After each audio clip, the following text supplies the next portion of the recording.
Hello guys, स्वागत है फिर से हमारे यूट्यूब चैनल ए ऑनलाइन सॉल्यूशन 2 में।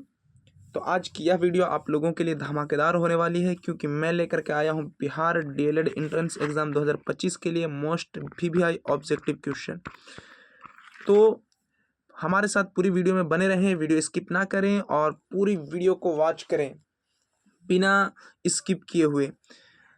चलिए बिना देरी किए हुए शुरू करते हैं हम अपना पहला सवाल। पहला क्वेश्चन है, देखिए यहाँ पे पहला सवाल है कि एसिटिलीन किसके वैद्युत अपघटन द्वारा प्राप्त किया जाता है, यानी कि किसके वैद्युत अपघटन कराया जाता है, अपघटन कराया जाता है तो हमें क्या प्राप्त होता है, एसिटिलीन प्राप्त होता है।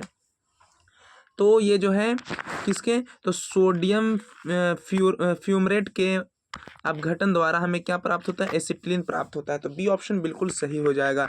अगला प्रश्न देखिए, यहाँ पे 2 नंबर प्रश्न है, राने जल प्राप्त मध्य प्रदेश में किस नदी पर स्थित है, नर्मदा पे, काली सिंध पे, केन पे या प्राप्ति ताप्ती पे।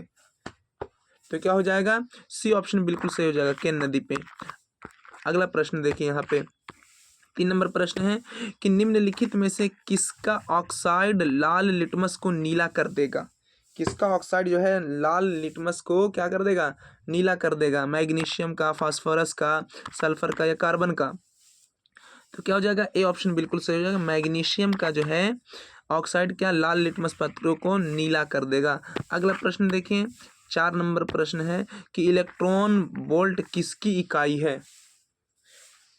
इलेक्ट्रॉन वोल्ट किसकी इकाई है, तो क्या हो जाएगा, ऊर्जा का। ठीक है, डी ऑप्शन बिल्कुल सही हो जाएगा।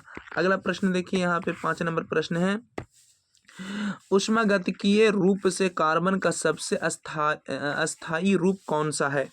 कोयला है या फ्लोरीन है, ग्रेफाइट है या हीरा है।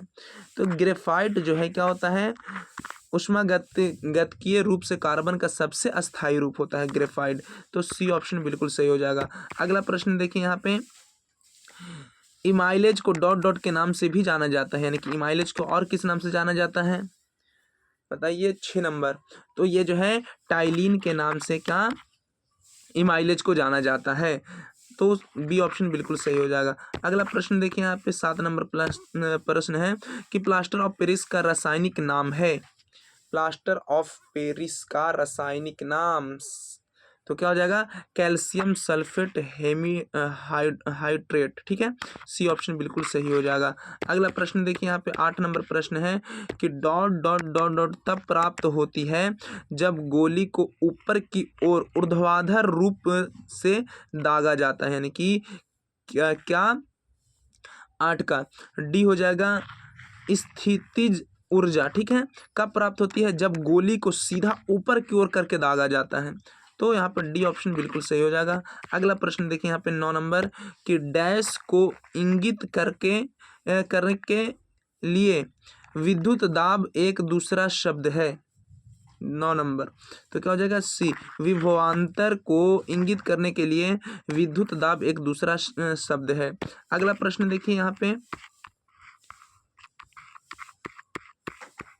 10 नंबर प्रश्न है कि किसी द्रव के ताप में क्या है, वृद्धि के साथ क्या होता है। 10 नंबर, तो क्या हो जाएगा, बी ऑप्शन इसका बिल्कुल सही हो जाएगा। पृष्ठीय तनाव एवं क्या होता है, तन्यता दोनों में कमी आती है। ठीक है, बी ऑप्शन बिल्कुल सही हो जाएगा। अगला प्रश्न देखिए, 11 नंबर कि अफीम किस श्रेणी की दवा है। अफीम किस श्रेणी की दवा है, तो अवसाद का। ठीक है, ये ऑप्शन बिल्कुल सही हो जाएगा। अगला प्रश्न देखिए, यहाँ पे 12 नंबर प्रश्न है कि 1948 में भोपाल गैस त्रासदी में लीक हुई गैस थी, यानी कि कौन सी गैस जो है 1984 में जो है भोपाल में लीक हुई थी, उसका नाम क्या था। 12 नंबर, तो डी मिथाइल आइसोसाइनाइड। ठीक है, डी ऑप्शन बिल्कुल सही हो जाएगा। अगला प्रश्न देखिए, यहाँ पे 13 नंबर प्रश्न है कि पेंच नदी घाटी परियोजना निम्नलिखित में से किस राज्य की संयुक्त परियोजना है। 13 का, तो 13 का बी ऑप्शन बिल्कुल सही, मध्य प्रदेश और महाराष्ट्र। ठीक है, ये दोनों का जो है मेल बना हुआ है। अगला प्रश्न देखिए यहाँ पे 14 नंबर प्रश्न है, एक वस्तु को उत्तल लेंस के मुख्य अक्ष पर टू एफ वन पर रखा जाता है, बना प्रतिबिंब है। ठीक है, यानी कि केंद्र, मान लीजिए क्या, मान लीजिए ये एक क्या है, उत्तल दर्पण है। ठीक है, और ये हो गया इसका एफ हो गया, F1 हो गया। ठीक है, ये इसका F2 हो गया। ठीक है, यहाँ पे 2F1 हो गया, यानी कि इसको केंद्र भी कहते हैं, केंद्रक भी कहते हैं। अब इसका अगर कह लिया जाए तो यहाँ 2F2। ठीक है, तो यहाँ पे प्रतिबिंब को रखा जाएगा, तो कैसा प्रतिबिंब प्राप्त होगा, यहाँ पे अगर वस्तु को रखा जाएगा यानी कि केंद्र पे रखा जाएगा, 2F बराबर वही ना होता है, केंद्र ही ना होता है।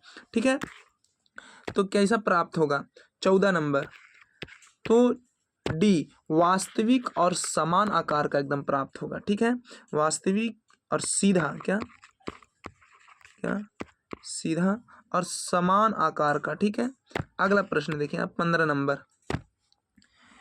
कि जब हरी पत्ती पर सफेद प्रकाश पड़ता है तब क्या होता है। बी, हरा रंग ज्यादातर पत्ती से परिवर्तित होता है। ठीक है, क्या हो जाएगा, बी ऑप्शन बिल्कुल सही हो जाएगा। अगला प्रश्न देखिए यहाँ पे 16 नंबर प्रश्न है कि निम्न में से सबसे भारी किरण कौन सा है, तो अल्फा किरण जो है सबसे भारी किरण होता है, डी ऑप्शन बिल्कुल सही हो जाएगा। अगला प्रश्न देखिए 17 नंबर, भारतीय राष्ट्रीय कांग्रेस का प्रथम विभाजन कब हुआ था, यानी कि पहली बार इसका विभाजन कब हुआ था, 17, तो सी 1907 ईस्वी में। ठीक है, अब इसकी स्थापना कब हुई थी, 1885 ईस्वी को। ठीक है, किसके द्वारा, A.O. ह्यूम के द्वारा। ठीक है, इसके पहले अध्यक्ष वो उमेश चंद्र बनर्जी। अगला प्रश्न देखिए 18 नंबर, गदर पार्टी के एक प्रमुख नेता थे, कौन थे, 18, तो लाला हरदयाल। ठीक है, बी ऑप्शन बिल्कुल सही हो जाएगा। अगला प्रश्न देखिए 19 नंबर, स्वराज मेरा जन्मसिद्ध अधिकार है और उसे मैं लेकर रहूंगा, यह किसने कहा था, 19 नंबर, तो इसका डी हो जाएगा, बाल गंगाधर तिलक ने कहा था। अगला प्रश्न देखिए 20 नंबर, कि निम्नलिखित में से कौन पहले एक क्रांतिकारी थे जो बाद में एक योगी और दार्शनिक बन गए थे, कौन थे, तो डी हो जाएगा, अरविंद घोष। ठीक है, अरविंद घोष पहले एक क्रांतिकारी थे, जब अंग्रेज के ज़्यादा परेशान करने पर क्या हो गया, एक योगी और दार्शनिक बन गए। अगला प्रश्न देखिए 21 नंबर, मार्लो मिंटो रिफॉर्म्स को किस वर्ष में प्रस्तुत किया गया था, 21 का हो जाएगा ए ऑप्शन, 1909 ईस्वी में, 1909 ईस्वी में। अगला प्रश्न देखिए यहाँ पे 22 नंबर प्रश्न है कि सांप्रदायिक निर्वाचन क्षेत्रों की पद्धति की शुरुआत भारत में किसके द्वारा हुई। ठीक है, तो ये हो जाएगा 1909 ईस्वी का मार्लो मिंटो रिफॉर्म के द्वारा। ठीक है, बी ऑप्शन बिल्कुल सही हो जाएगा। अगला प्रश्न है 23 नंबर, कि वर्ष 1909 ईस्वी में मैडम भिकाजी रुस्तम कामा पेरिस में निम्नलिखित में से कौन सा समाचार पत्र प्रकाशित करती थी, 23 का, तो 23 का डी हो जाएगा, पैट्रियट। ठीक है, डी ऑप्शन बिल्कुल सही हो जाएगा। अगला प्रश्न देखिए 24 नंबर है, कि निम्नलिखित में से किस कण में एक कण तरंग क्या है, द्विपद होती है, यानी कि 2 पद वाली होती है। ठीक है, 24 में बताइए, 24 का, तो इलेक्ट्रॉन में। ठीक है, डी ऑप्शन बिल्कुल सही हो जाएगा। अगला प्रश्न है 25 नंबर प्रश्न है, कि एक ही आणविक और संरचनात्मक सूत्र वाले समावयवन को कहा जाता है, बताइए, तो होता है त्रिवियम समावयव। ठीक है, डी ऑप्शन बिल्कुल सही हो जाएगा। अगला प्रश्न देखिए कि 18 कैरेट सोने में तांबे या चांदी जैसी अन्य धातुओं का कितना प्रतिशत मिलावट होता है, यानी कि 18 कैरेट सोने में जो है तांबा या चांदी कितना प्रतिशत मिलाया जाता है, तो पूरे 25% मिलाया जाता है। ठीक है, और शुद्ध सोना कितने कैरेट का होता है, तो 24 कैरेट का होता है। आभूषण बनाने वाला 22 कैरेट का होता है।